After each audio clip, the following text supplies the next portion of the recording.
again to my rolling horse, and welcome to another week of diversity.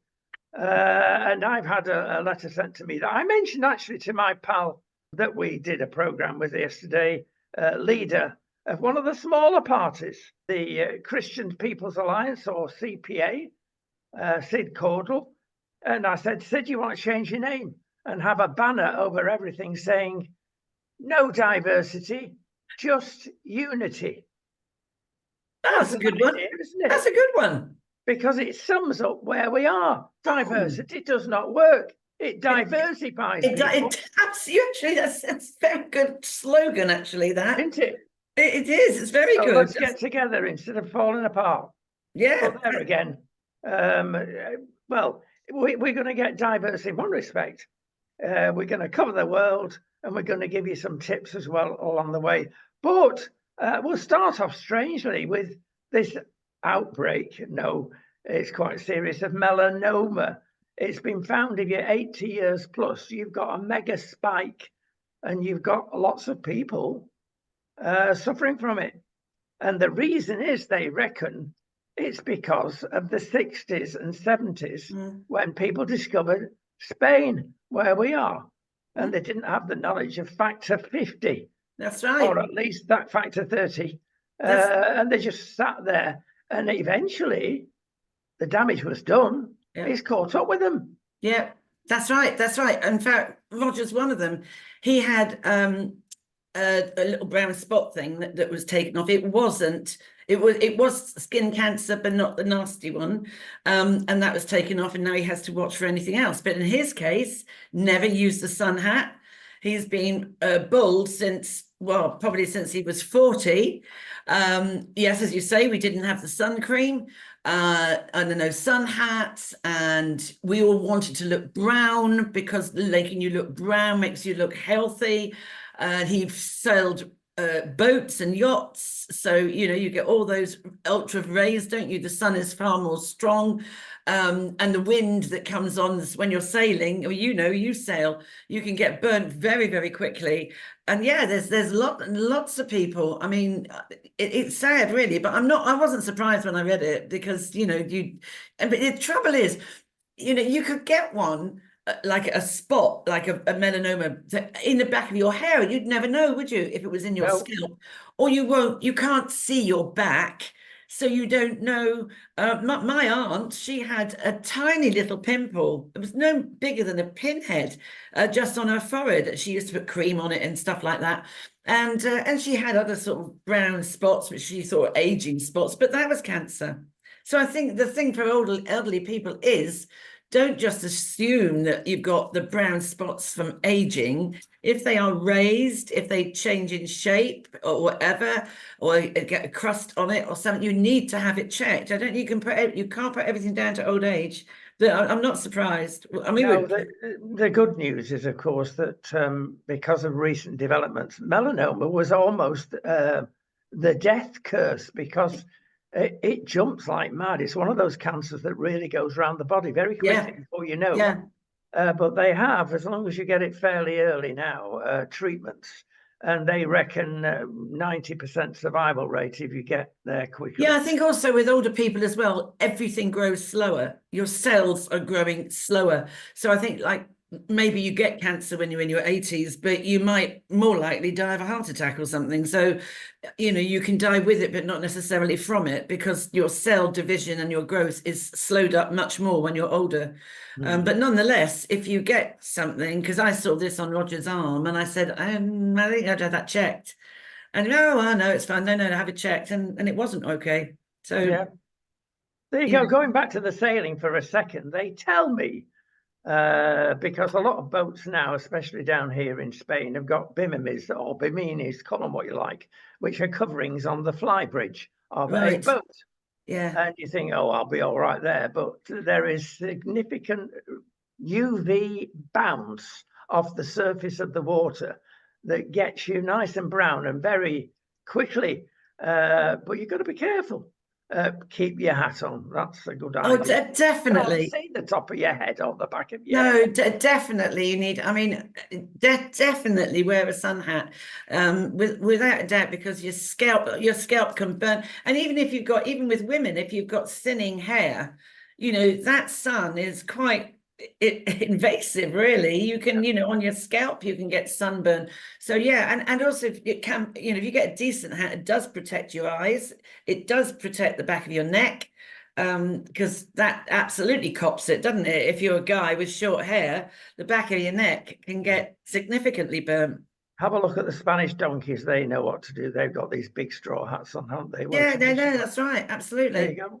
Well, listen, from scabs, we're going to Mark Zuckerberg. Some people can see a link in that. Uh, dear old Mark, well, we've done a bit of an investigation because social media has come in for a lot of much needed criticism. And he's, believe it or not, one of the better ones. Good Oh, grief, what are the worst ones like? But yeah, well, protection wise for the little ones and the middle little ones is so important, and they're into everything in social media. Who do we watch? Who do we say to kids, that's a safe site? The word hypocrite also comes to mind because dear old Mark won't let his little ones have a no, mobile phone, a smartphone. And then he's doing all this, no, no. but he's bright enough to think, oh, something's going on here, but not that bright that he's going to do much about it. Exactly. And I'm sorry, one has to say it's all down to the dollar. Hmm. It's all And about the that's how wonder. these social media sites make money. It's Hmm. full of muck. Yeah, it is. And I mean, Pornography. the moment he set up Facebook all those years ago, I can remember saying to my husband, this is the start of a perfect storm. And that's exactly how it started. And, the children, so, we're having now, which I think is right, there could be a potential ban of kids having smartphones under the age of 16. There's a lot of lobbying over here. And I think that should happen. If the online safety bill is ineffective, which it does seem to be honest, what's it down to? Where you've got 300 million children across the world at risk and being involved with sexual abuse online. 300 million. How many broken lives is that? So you've got all the other associations around Mark Zuckerberg are now jumping up and down saying he has to do more. And it's shocking, alarming that he doesn't. But then it's everybody's responsibility. Why buy the child a phone in the first place? Get yourself up to speed, put those parental locks on, put your own, link your child's phone to your own phone so you can see and watch what they're doing. Learn about the hidden harms. Don't just sit there and let your child think it's a toy, because that's what's happening. And monitor it, overview it, talk to your children about it. How can you talk to them about something you don't even understand yourself when you don't go on the available free training that's there? And it's doesn't just stop at Mark Zuckerberg, although I would happily send him to Mars and never let him come back. I mean, but there are so many other people involved in this, and it's the paedophile community and the people that are making the images who don't even touch the children. Some of them, they are the procurers to find the arms and legs and faces and body parts to make the category C images. But then you've got those that are making category A images, which are absolutely vile. But the appetite for it, you have to wonder about what sort of sickos are out there, don't you? Really, truly. Down to the dollar again. That's all there is. It's just Yeah. awful. It's just awful. As I've said many times, society is going to hell in a handcart. There are one or two safe sites. Now, I've not done a real deep drilling into these, but they are recommended. One's called Kids World and the other's Cocoon, whereby they are controlled what you can watch. Have a look at those and Yeah, see I how will they do. So appeal how to say you. again? It's what, cuckoo? Kids World is one of them, and Cocoon is another. Cocoon. Yeah, and there are several others out Okay. there, but one has to say that it's in the same league as a good news newspaper. Right. They don't Okay. seem to last because we like bad news. exactly right. And we're But like also, dodgy things. but even Snapchat, even Instagram, that's right. They have got parental controls on their sites They now, have. but 50% of parents aren't actioning it, and it's free. I mean, where are their brains? It's whole ethos about it won't happen to my child. My child's intelligent. You know, they have no idea. And just get Or the devices out the bedrooms. yeah, Get the devices out the bedrooms. yeah. Essential. This is not rocket science. Or more, and I think this is more likely, frankly. Oh, it can't do that much harm. Let them get Yes, on it. They'll grow out of it. No, they absolutely. won't. It's No, once they and won't. forever. They won't. Absolutely. I really worry about my own grandchildren. You know, Mm. and it's not. I mean, my eldest grandson is 11, he'll be 12 soon and going to secondary school. And, you know, he's, you know, got quite sensible at the moment, but it's when they get to the secondary school with the pressure, which we've all had peer pressure, we've had it on ourselves, we've had it with our own children. It's what happens. Oh, why aren't you doing it? And everybody wants to be in the same gang.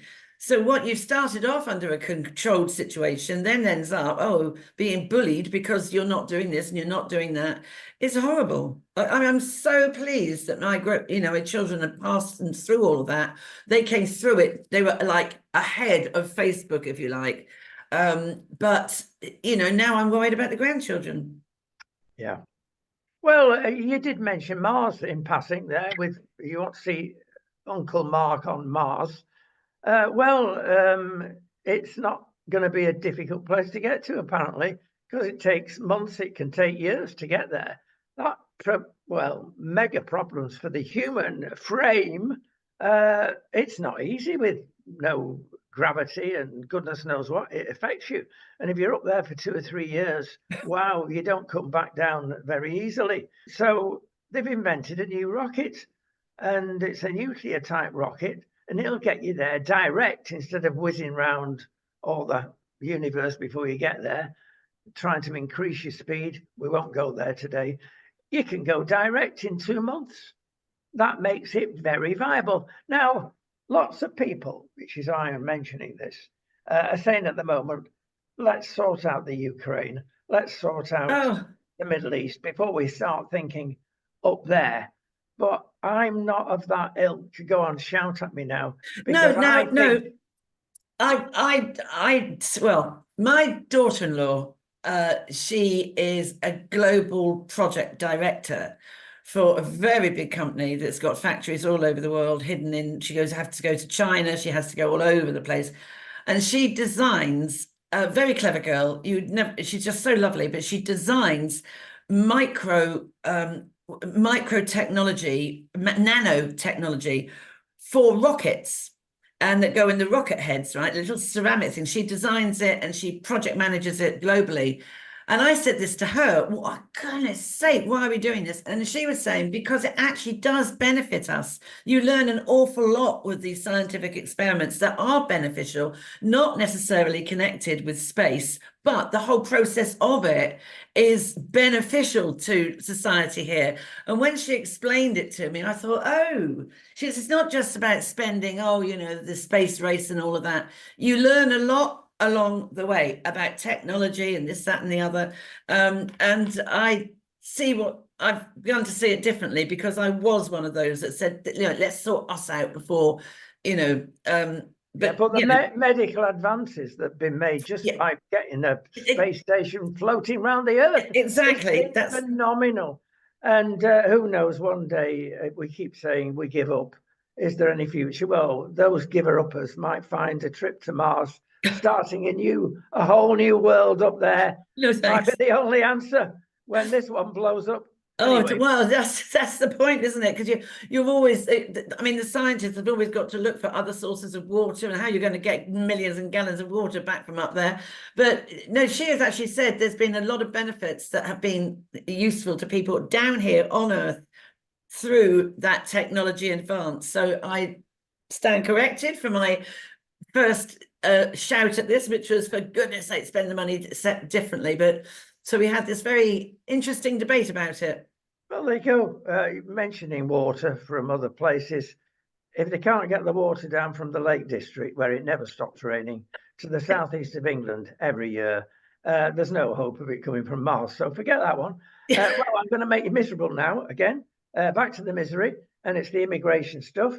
Whatever they try and tell you, folks, believe you me, except in the leafy shades of the southeast of England or parts of it, this is the real election. And Nigel has, as he usually does, very cleverly, he's a very astute politician. Oh, he's very clever. So Marmite is used, and that sums him up. Perhaps you either love him or hate him.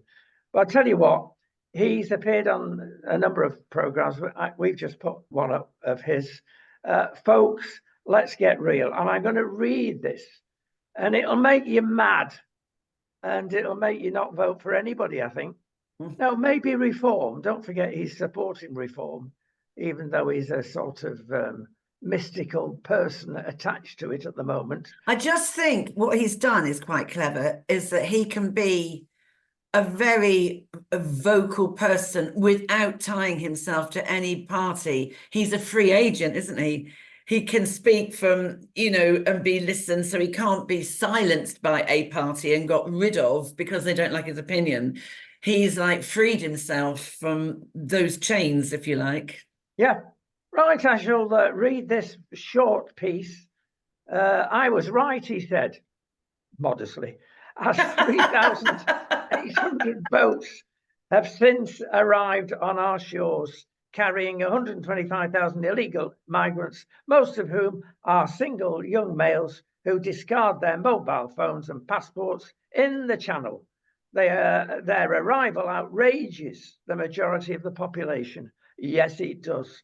When they get here, they are given a new folk and accommodated in 4-star hotels or private house rentals. Health and dental services are immediately available, not to the rest of us, plus a weekly spending allowance. And in the end, most are allowed to stay. That most, by the way, 98%. Yeah. It's a joke.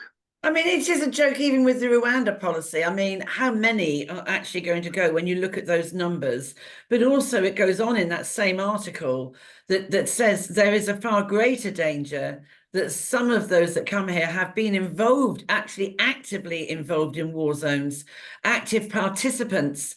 And in 2015, ISIS claimed it would send their operatives across the Mediterranean. A small percentage of illegal migrants are still affiliated to ISIS.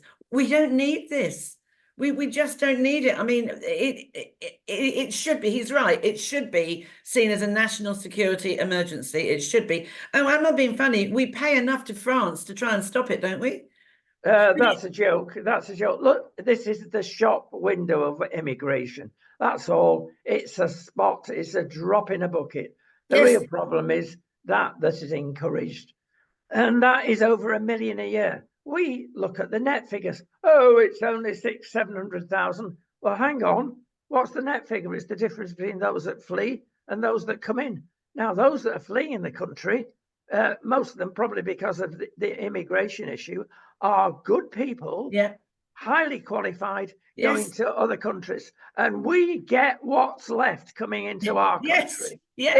Wow. That's what is making people's blood boil. That is what is making people mad. I mean, Sunak did say it's not fair, and it isn't fair, because he said when his family came over and other people's come over, they came through the proper route. His father was a doctor, his mother was a pharmacist, and funnily enough, they lived around the corner from where my sister-in-law used to live. But if you're coming through the fair and appropriate route and you're bringing in your skills, fine. But we are getting the crud. We are getting the crud that go into the gangs, and you can't get away from it. And we absolutely need to leave the ECHR. That's the simple answer, and it's got to be done. And let's be honest, there are multiple reasons why Rishi has called this an early election, which will come apparent very shortly. One, of course, is that the economy might have a good bit of news at the moment, with 2.3%. But hang on, let's wait the future months. They know what's going to happen. That's one reason. The other one is that He's never had any intention of getting rid of the ECHR. No intention. Mm. Why? I And know. Starmer is equal. I know. There's I no know. intention. And I know, what I don't understand either is, I mean, I think the Rwanda thing is, I don't get it, but I mean, if he stops it, and Starmer's saying he's going to stop it, but all these contracts and policies and laws have all been signed off, how can he suddenly stop it? How can he suddenly undo what's been done? And what is his option to it going to be? You know, what is his option going to be? And if you, it's just. I don't know. I just don't know. Still don't know who I'd vote for, because who is there? And part of me thinks, if you vote for reform, you feel that could be a lost vote, because they're not going to form a parliament, are they? Reform, but it's quite That's the depressing. fault of the system, of course. First past the post does Yes, not now work. It used to work, but yes, when the first two parties are the same, what's the point of having it? yeah, yeah, absolutely. I mean, it is a worry. You hear this, but you don't actually hear any policies. I mean, at least the ones that have been in power have got some policies in place. But who wants to hear an hour yesterday he was banging on Starmer about his childhood? Well, where's the policies? I don't know. I don't trust him anyway. No, you get that feeling, bless him. Well, his mother and his wife love him, and there you go. That's Well, always a good thing. but he was one of the worst heads of CPS that we had. Look what he did with the Jimmy Savile stuff. Yes. And he proudly said the other day that he was in charge of the CPS. Yeah, and look at the cock up you made of it when it was Jimmy Savile. I mean, you'd keep your mouth shut, because that wasn't credible. It was awful what he did. Well, that's what we've got to look forward to. There again, I'll quote another 98%, because that's the bookies' odds of him getting in. Oh, I'm sure he 98%. will get in. I'm Wow. sure he will get in. But the whole thing, I have never forgotten the winter of discontent. I mean, our kids don't understand what that felt like. All those months without electricity, all those months with post boxes all sealed up, all those months with the rubbish on the street, and months. It was just horrendous, wasn't it? It was awful. I was only 16 at the time, but it was dreadful. It was dreadful. And you think, well, every time they come in, they seem to blow all the money out the window, and we're back to square one again. Well, the other thing that we've got to cover in a semi-light-hearted way is the net zero clowns. It's nice to hear people like Jacob Rees-Mogg saying we've got to really rethink this net zero out. It's not going to happen. Of course, it's not going to happen.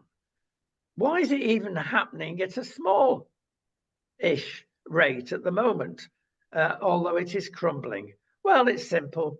Governments are giving monies out to professors, education establishments, including universities, in the shed loads, as long as they give the right answer to global warming. Yeah. Yeah. And then you get the truth. And then you get the lies.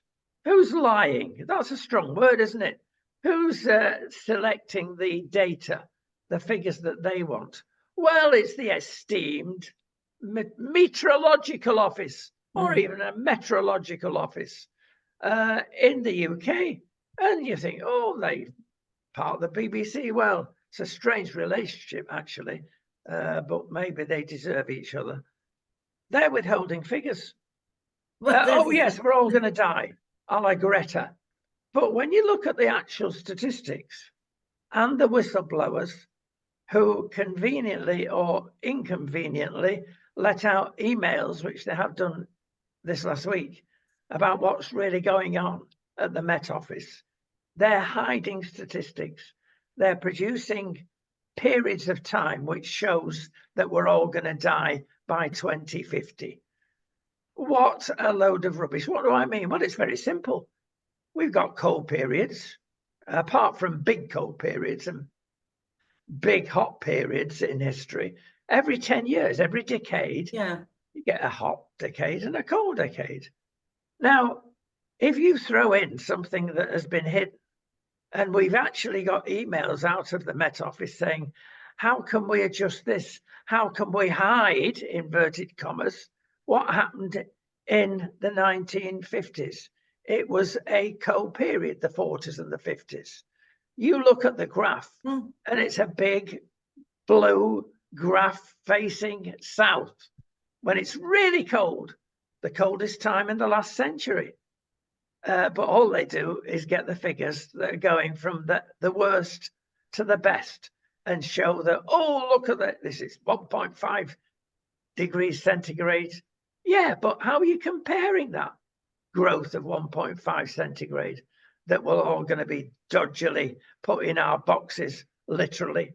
Well, you do it by selective lies, which this is. Folk, relax. There's an agenda here. I have a real passion to stop the burning of the rainforests, because the rainforests are the lungs of the world, and they actually do generate the oxygen. They do, or the Gulf Stream, everything like that. And the amount of burning of rainforests in Brazil, it goes on near Kuala Lumpur. You get off the flight in Malaysia, you can smell the burning of the trees. And I think not just for the wildlife and also the indigenous population, it's just greed, and it is destroying the world. And I feel passionate about that stop the burning of the rainforests, and the climate will change. It will change. That is practical and real, and it's simple and not costly. No, absolutely. And the other thing that gets me is I do, again, the waste and the plastics in the oceans. That is just outrageous, and I have a real problem with that as well. But the damage it's doing to the fish and the wildlife in the sea is just yeah. tragic. Well, being boaters, we know what goes on out there. We see awful, flotsam and jetsam. Awful. And it's awful. It is and absolutely the fish, awful. especially the mammal type fish. Yeah, and we used to see it when we lived in Portugal, because obviously where we were, our coast was straight onto the Atlantic and basically looked across to America. And when you get the storms coming in, we used to get seals washed up with all sorts of bits and things sticking out of them. It's just tragic. But just stop they just seem to ignore the terrible trauma is the word, is it? Or what? Yeah, really, the devastation by devastatingly burning the rainforest. That is such a principal part of this whole climate thing. You know, you can't get away from it. It's just frustrating, because I've been on about this for 25, 30 years, and Sting feels exactly the same way. He raised it when he did this musical called Yanomamo, which is about the indigenous Indians that lived in the Amazon rainforest, and the greed of the Brazilian presidents, and forcing the indigenous people out of their lifestyles, and the burning of the trees and the animals. It's just awful. And the indigenous people losing their way of life, and it's terrible. It's terrible, but it affects the whole of the world. Well, yes, but let's separate it from the loons. Oh yeah, who are I'm not being a loon. For political reasons are just winding this up. Yes, and the expense is phenomenal. Yeah. But it suits those that have it, that have arrived. The rich, big companies and countries it suits. Yeah. And we look at China blatantly. Absolutely. Going for it in their own inimitable way. Yes. Again, it's beyond belief what is happening at the moment worldwide. And there are certain things we've got to address and we've got to fight for. The biggest danger, as I see it at the moment, is, it will happen. What can I do about it? Well, you can, because there's lots of people thinking the same way. Get your word out there. Yeah. Right. We've got to move on because we're behind time as usual. We are real fans of GB News because you've got different news there, and some of it very good, but some of it not so good. And they're getting a bit blippy at the moment because of various things. They're under severe pressure financially, thanks to dodgy dealings to get rid of them, i.e. advertising. the lack of it. Also, they have got rid of certain staff that they should never have got rid of. They've looked at Ofcom and quivered and got rid of them. Although now there is hope, because I understand that they're suing Ofcom. Ooh. Because they're fed up. And I thought, well done them. Absolutely. Yes, that's good. And it looks as though they're going to win. Good. Because Ofcom have just ganged up against them, and they've ignored other channels with far more difficulties, let's put it that way. Anyway, things are happening that are not good. I was listening to a program that Dawn Neeson was heading up on Sunday afternoon, and their topic was marijuana. Now, on every other program I've watched, they've been very careful to get the left and the right, supporters, non-supporters. This program had two people saying marijuana is great and drugs, hard drugs, are not so bad. I was furious. Now, I do write to GB News with understanding, because I used to run a Sky channel. Yeah. And it's not easy. And they've not got enough staff. Their sound operatives are absolutely useless. If you listen to it, you got one microphone booming out, then the adverts come up and they're booming out, and it's not working, and there's dropouts and goodness knows what. But I understand, compared with other channels, they've not got the brass. But when they get something like this, and when I do write to them, let me tell you, lots of letters are read out.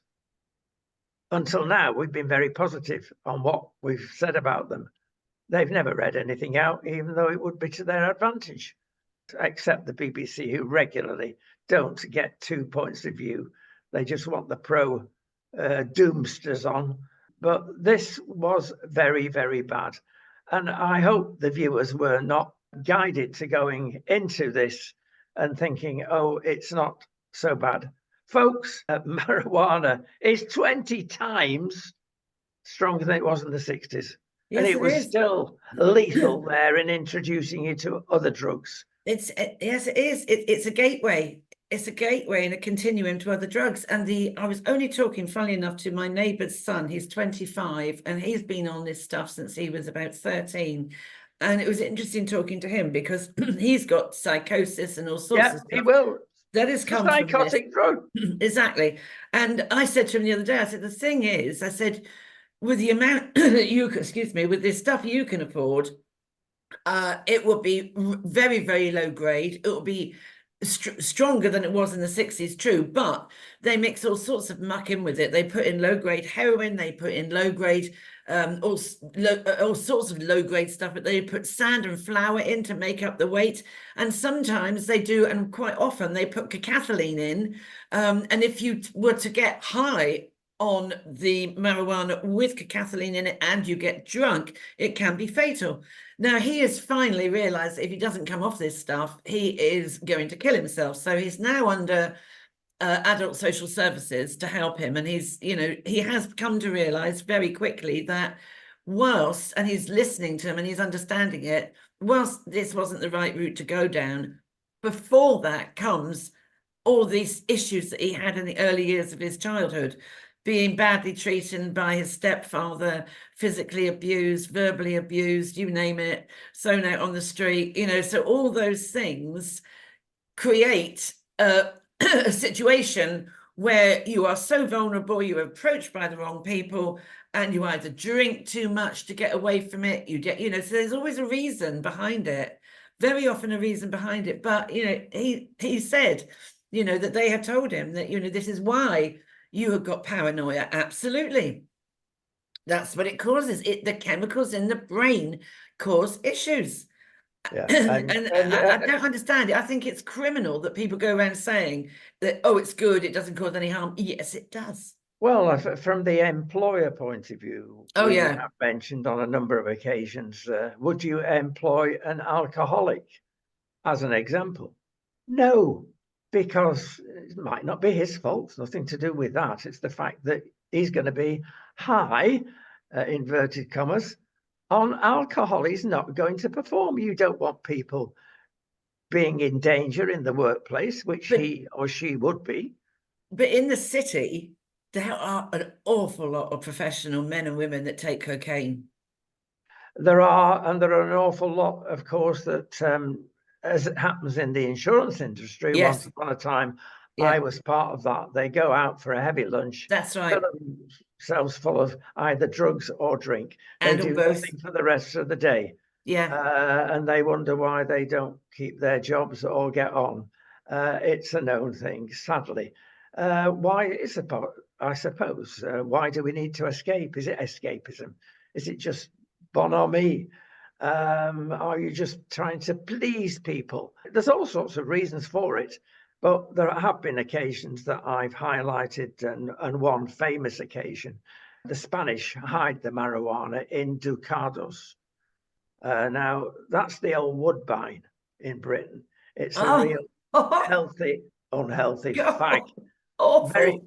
very, yeah, awful and raw. And if you Oh, lace it with marijuana, my goodness me, it does the job all right.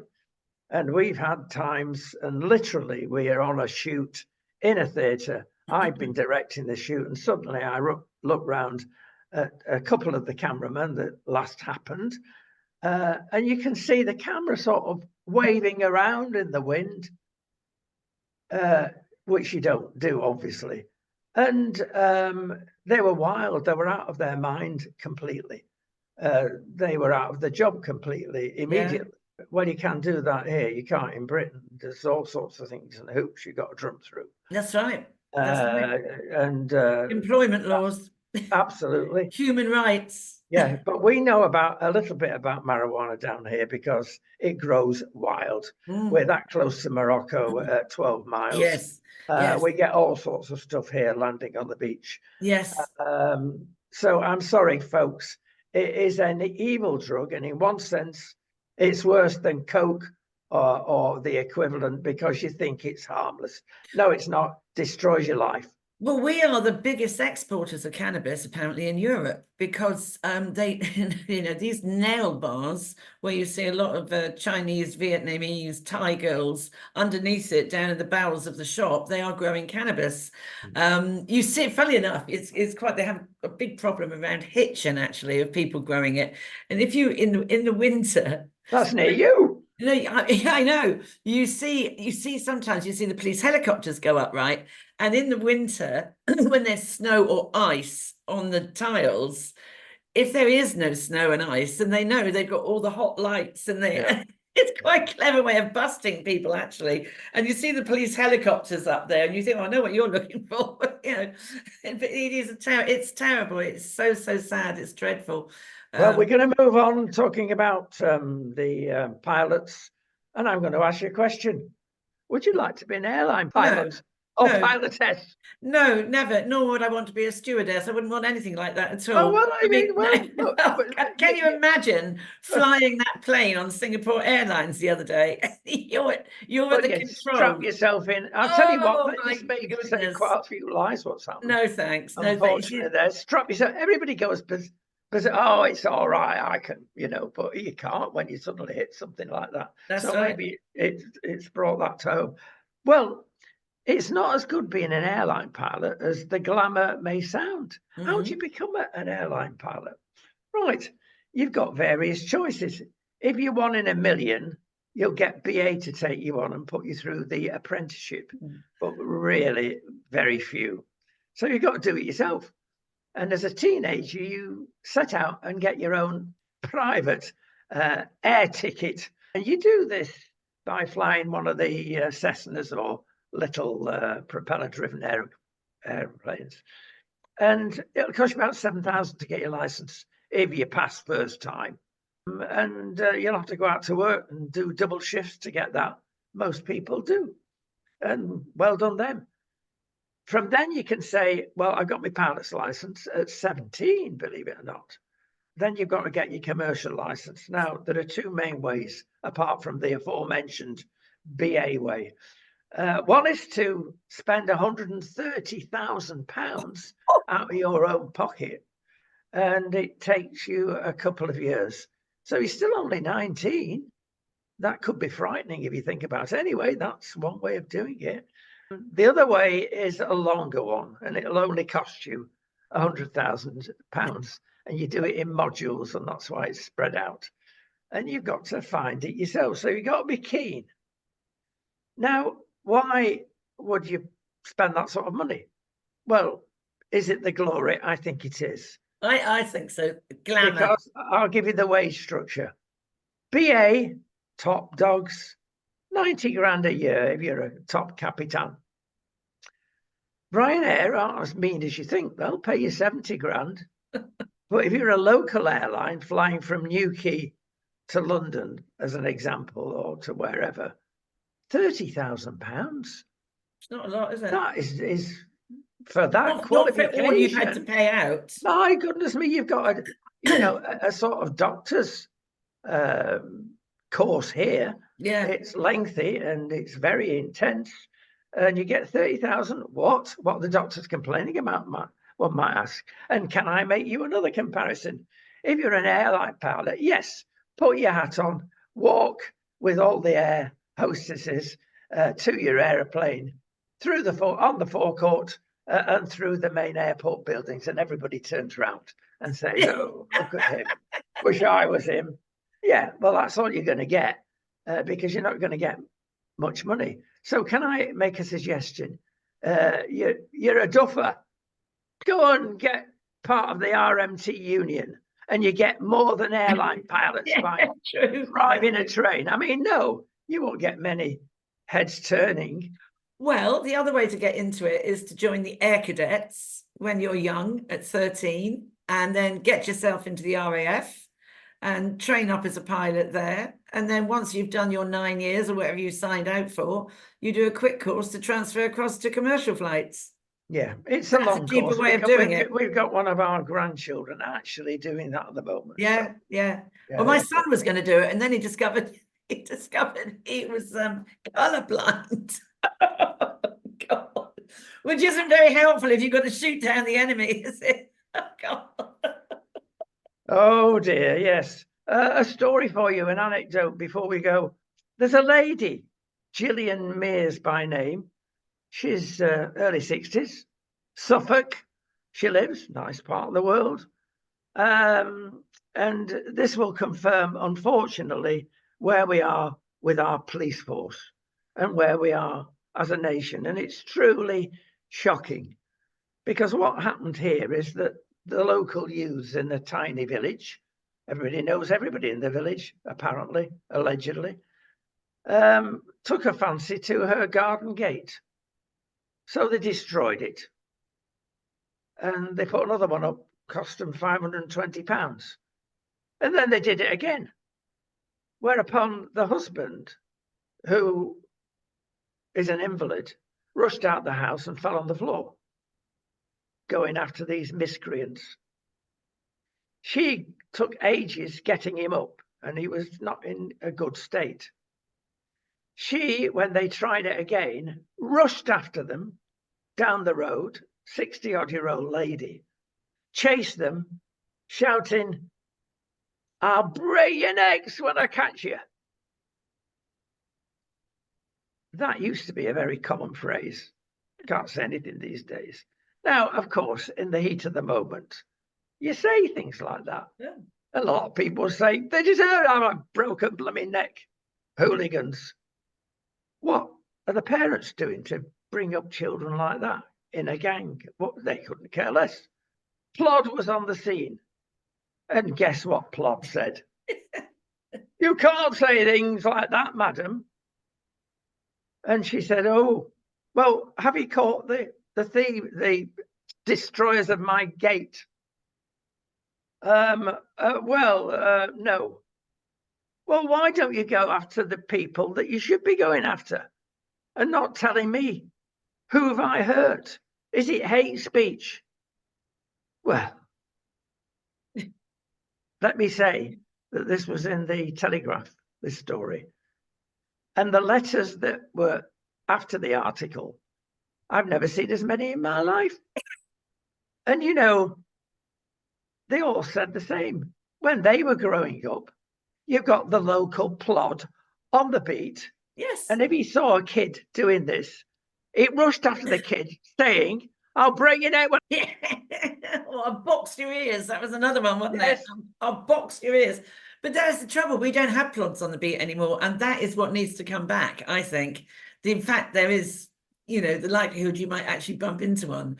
But yes, it's very strange. I mean, I can remember saying, I'm going back now 23 years, when the police came and told me about my children who were being sexually abused by my best friend, and I didn't know it. And I said to the police officers, if this is true, I'm going to kill him with a golf club.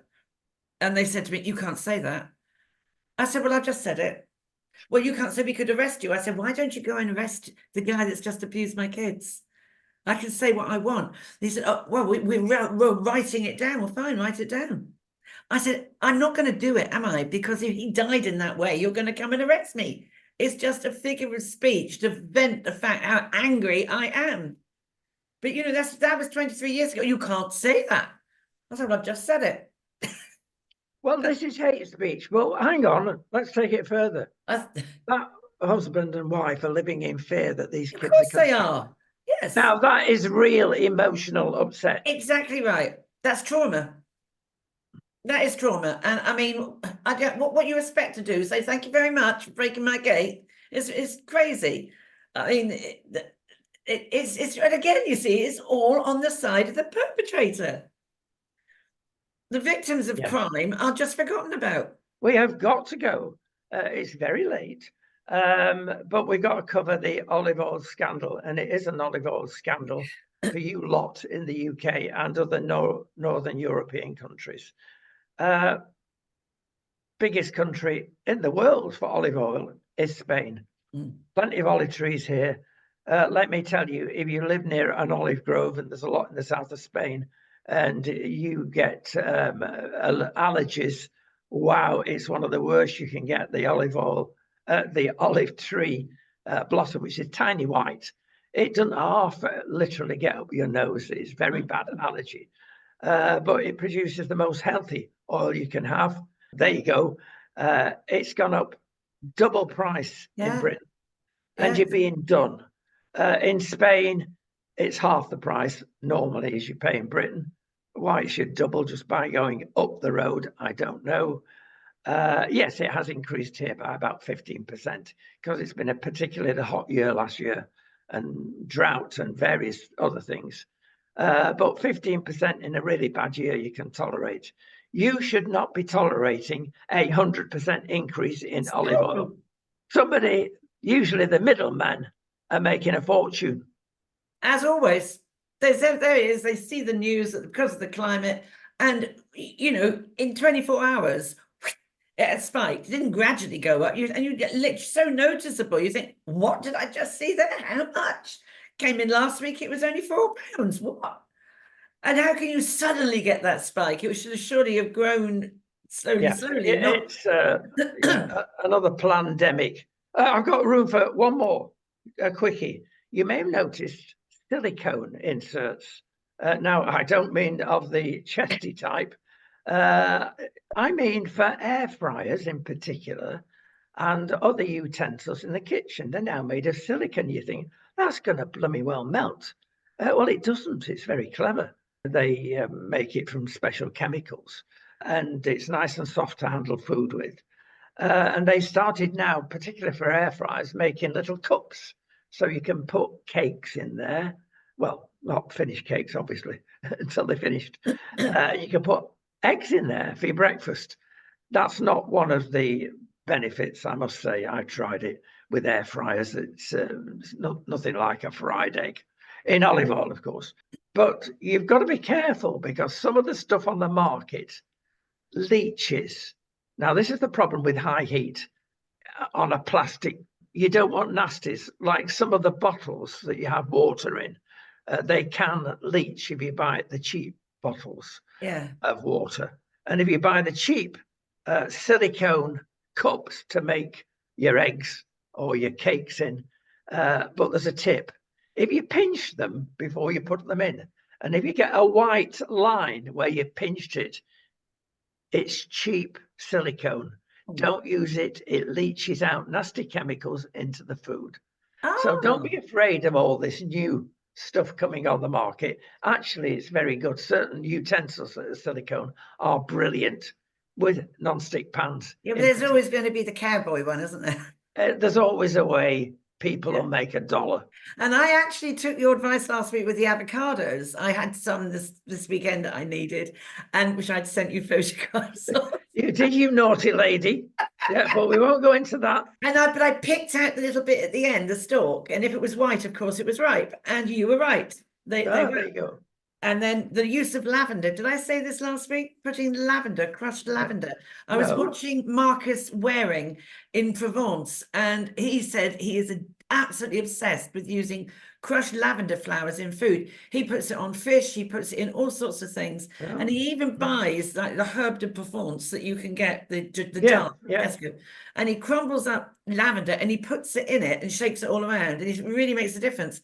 And he put it on strawberries, he puts it in sugar, and I put it on strawberries and raspberries last week, sprinkling it over the top, and it does really lift the flavour. Oh, there you go. A final tip is to try some pepper on strawberries. Oh, yes, it does. Not the very strong pepper, but that brings out the taste. It does. It definitely does. Pepper on strawberries? Yeah, no, it does, definitely. I knew that years ago, but the lavender one and putting it in sugar, he said use it in the same way like with vanilla pods, but he puts it and grills fish with it on, and it is nice. It's really nice. The meter has run out. It wants another shilling. Yeah. Did you get that? Did you? Yeah. Are you old? Yeah, so am I. It away, doesn't it? Yeah. Before we lose the light, we wish you well for this week, and see you next week. Again next week. Bye bye.